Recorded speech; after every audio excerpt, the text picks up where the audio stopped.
Hi, and welcome back to the channel. Today we're going to go over the recent updates on Midjourney. Stick around to the end because I have got a great prompting tip for you, and I've got a surprise announcement. So you want to stick around to the end for that. Midjourney released version 5.1. They also released a RAW mode for 5.1, and they updated the AI that does their moderation.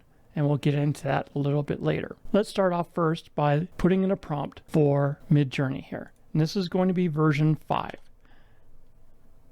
By the way, Midjourney version 5 is now the default version. If you want to use version 4 or version 5.1 or one of the earlier versions of Midjourney, you have to do that through the settings or by putting in a prompt, and I'll show you that in a few moments. So we're going to start off with the basic prompt of a female cyborg sitting on a park bench trending in ArtStation. Now I add trending in ArtStation because that tends to give me a little bit better results. So let's go ahead and hit enter and see what we get. All right, so we got our versions back here. This is version 5.0, and as you can see, it gave us some fairly decent results. So what I'm going to do now, just so we have a baseline for testing this across the various iterations, is I'm going to get the seed number for one of these images. And I think I'm going to pick this one down here in the bottom right, number 4, as a base image to work off of. So let me just grab the seed. All right, now we have the seed for our image. And by the way, if you're ever wondering how to get the seed for an image in Midjourney, it's fairly simple. All you need to do is have your image there, go over to React, add reaction, and you want to add the envelope emoji to your image, and that will automatically email you the seed number for this particular image. So now that we have the seed number, let's go ahead and take our prompt, and this time we're going to use Midjourney 5.1, V5.1. So now that's going to kick it into 5.1, and let's see what we get. All right, so we have the results back from the 5.1 using the same prompt and the same seed. And one of the things you notice off, or at least that I notice first off, is that the quality of the image seems to be a fair bit higher. I mean, it's a little bit more digital art-like rather than a photograph, but I didn't ask for a photograph, so I'm not expecting that. So if we look at the images that 5.1 here presented, and then we look at the image that 5.0 presented, we can see that there is a slight upgrade in the quality of the image. Now, one of the things that 5.1 does is it allows for the AI to have greater flexibility over the image. So if you just type in girl sitting on a bench, it's going to fill in the rest and do its best to give you what it thinks you want. That is the difference between 5.0 and 5.1. Also with 5.1, it is better suited for short descriptions. So if you don't want to type out paragraphs of natural text for 5.0, you can switch into 5.1, type in a few words, and get a result that's similar or better than what you got with 5.0. Now, there's the RAW mode to 5.0, the RAW mode to 5.1, and we're going to see how that works. Basically, the RAW mode takes a lot of the AI decision process out of the work. So let's take a quick look at that. So again, we're going to put in version 5.1, and then we're going to put in -- style space raw. So now let's see what we get. All right, so we got our results back from 5.1 in the raw mode. And if we look at the images that 5.1 raw produced versus the images that 5.1 without the raw produced, we can see that without the raw, it put a lot more stylization into the image. It's a lot, as I said before, it looks a lot more like a digital painting, at least in the aspects here. But if we look at 5.1 raw, where it takes away a lot of the AI control, it looks a fair bit more realistic. These are the differences between 5.0, 5.1, and 5.1 raw using the exact same seed. As you can see here on your screen, there are some minor differences between them, and it's just a matter of personal preference as to which one you want to pick. Now, let's get on to the AI moderation. If you use Midjourney at all, you'll you would remember that their moderation is fairly, I want to say, puritanical. They tend to be overly sensitive to certain words. But with the new AI, we can try some simple prompts and see what we get. But first I'm going to set this back into 5.1. Settings here, make sure I'm at 5.1. I don't want to turn on RAW mode, I just want 5.1 to do its thing. And then we're going to type in a prompt here. We're going to imagine prompt chicken breast. Now, in the old days, this would get me a little "you're naughty" message from Midjourney. But now, when I enter it, it goes right through.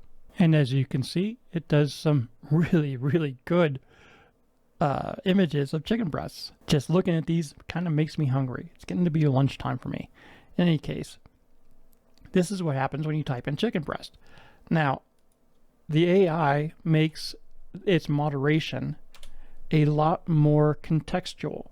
So if I type in female breast, I get a naughty image, or naughty response from Midjourney. So as you can see, just by changing the prompt a little bit, it was able to tell the difference between one and the other. So that is how their AI moderation takes things into context. Now, as I promised, we're going to get into a couple of fun tips as to spicing up your prompts. And we're going to do that with our friend over at GPT. Now, one of the things you can do to spice up your prompts is by asking GPT to give you a list of 3 disparate types of artists. So if I ask ChatGPT to give me a comma-delimited list of 3 disparate artists, it will give me the following results: Frida Kahlo, Bansky, and Yayoi Kusama. I'm sure I slaughtered those names fairly well. But if you take that and you go back to ChatGPT and we go back to our prompt and we add by, paste in those names that we just got, you'll see that we get a very different image.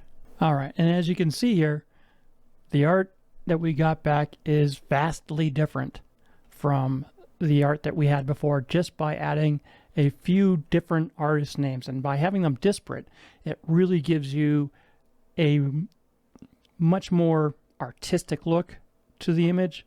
I think that these results are fantastic. They're very, if nothing else, they'll give you some inspiration as to where to go from here.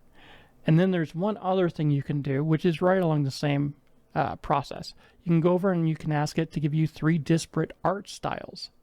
And example here is it gave me Cubism, Art Nouveau, and street art.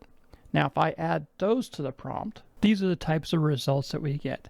As you can see, once again, these are vastly different from the previous images that we've done.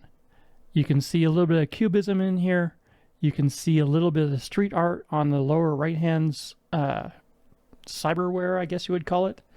And as far as Art Nouveau goes, the one in the upper right seems to have a little bit of an Art Nouveau kind of influence on it. If you're looking for inspiration and you're not sure where to go, just by doing a couple of those simple little things there is enough to spark pretty much anyone's imagination. Now let's take a look at all the images side by side. And as you can see, each one is a different quality, even though they're using the same prompt and the same seed with just minor modifications to the Midjourney type, or by adding various artists or various art styles to your image. Now, let's get into surprise announcement. And I am so excited to bring this to you. I can't wait to show you. Welcome to AI Directory Pro. I cannot tell you how immensely happy I am that this site is complete. It is a directory of all the AI sites that I've run across so far. You can come in here, you can search for them by particular category. If you want to learn more about a particular company, you can just go ahead and click on the Learn More button. It will bring you over to this screen here where it'll give you some more details on that particular one, as well as recommending other ones that might be of interest to you that are within that same type of category. In addition to the directory, we do have a blog where I'm going to be posting stories on various AI news that I find interesting.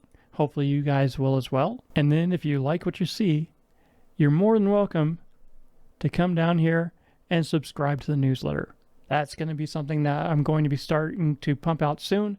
So hopefully if you guys want to get news on the latest AI tools and tricks and articles and news, if you want that delivered to your mailbox, then please do sign up here. I am really looking forward to your feedback on this site, and I hope it's something that you enjoy. In any case, that's aidirectory.pro. Thank you for joining me here today. I really appreciate it. If you have any comments, questions, or concerns, please do leave them down in the comments, as I always love hearing from you guys. And as always, I wish you a fantastic day. Goodbye now.